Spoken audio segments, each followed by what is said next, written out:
சுவையான உணவு நம்ம எல்லோருக்கும் பிடிக்கும். காரசாரமான பிரியாணி, இட்டாலியன் பீஸா, அமெரிக்கன் பர்கர், மெக்சிகன் ஃபஜிட்டான விதவிதமான உணவுகளை சாப்பிடுகிறோம்.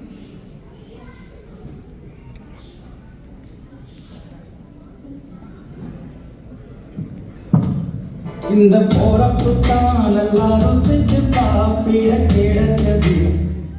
அதுவும் இந்த யூடியூப், இன்ஸ்டால ஃபுட் பிளாகர்ஸ் அதையும் இதையும் சமைக்கிற இடத்துக்கு சென்று எடுத்து காட்டி நம்ம எல்லாரும் கண்டென்ட் பண்றாங்க. எல்லாரும் நைட் டின்னரை பத்தி யோசிக்க ஆரம்பிச்சிட்டீங்களா?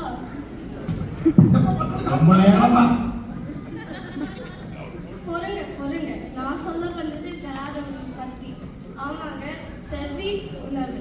அது என்ன புது ஐட்டமா இருக்கு யோசிக்க ஆரம்பிச்சிட்டீங்களா? உங்களுக்கு தெரிஞ்சதுதான். செவிக்கு உணவு இல்லாத போது சிறிது வயிற்றுக்கு ஈயப்படும் சொல்றார் திருவள்ளுவர். செவி உணவுனா நல்ல விஷயங்களை நம்ம காது கொடுத்து கேட்கிறது தான்.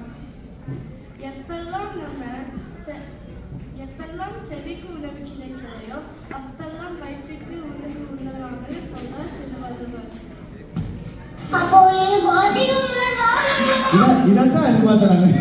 சோறு முக்கியம் இல்ல. நாம பிடித்த விஷயங்களை ஆர்வத்தோடு கேட்கும் போது நமக்கு வயிற்று பசி தெரிகிறது இல்லை. இப்படித்தான் ஒரு தமிழ் ஆசிரியர் இலவச திருக்குறள் வகுப்பு நடத்த கோயில் நிர்வாகத்திடம் கேட்டார். அவங்களும் ஞாயிற்றுக்கிழமை மாலை 5 மணிக்கு வந்துடுங்க, கூட்டத்தை குற்றவாளியை நான் பார்த்துக்கிறோம்னு சொல்லிட்டாங்க. இவரு மக்களிடம் திருக்குறள் சொல்லி கொடுத்து தமிழை பழக்க போறோம்னு ஒரே சந்தோஷம். அப்படியே வீட்டுக்கு போனார். அந்த நாள் வந்தது. கோயில் வாசல்ல ஒரே கூட்டம். இவருக்கு ஒரே பரபரப்பு.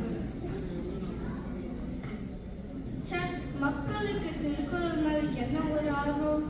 இத்தனை நாள் இது தெரியாம போச்சுன்னு இவர் யோசிக்க ஆரம்பிச்சிட்டாரு. கிட்ட போனா ஒரு போர்டு. இங்கு இலவச திருக்குறள் வகுப்பு நடத்தப்படும் போட்டிருந்தது.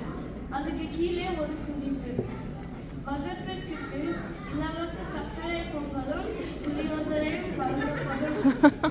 இப்போதான் நம்ம ஆளுக்கு புரிஞ்சது. உங்களுக்கு என்ன புரிஞ்சது? சோறு முக்கியம் இல்ல. என்ன புரிஞ்சதோ அதை வச்சுக்கோங்க. நன்றி, வணக்கம்.